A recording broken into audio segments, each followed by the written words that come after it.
Kids Frenzy Tube! Three bullocks and a lion.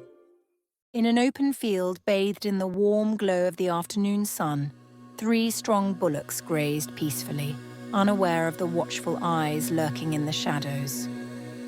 The lion, his mouth watering at the sight of the plump bullocks, had tried many times to attack them, but every attempt was thwarted by their unity, their sharp horns and strong hooves driving him away. One fateful day the bullocks quarreled, harsh words were exchanged and tempers flared. They parted ways, each retreating to a different field corner. Seeing the bullocks divided, the lion's eyes gleamed with satisfaction. He knew this was his chance. One by one, he would bring them down.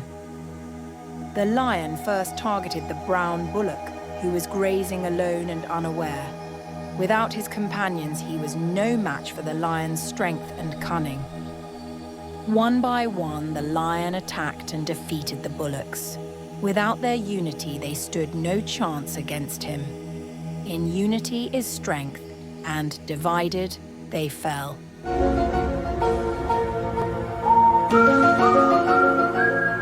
Subscribe for more videos.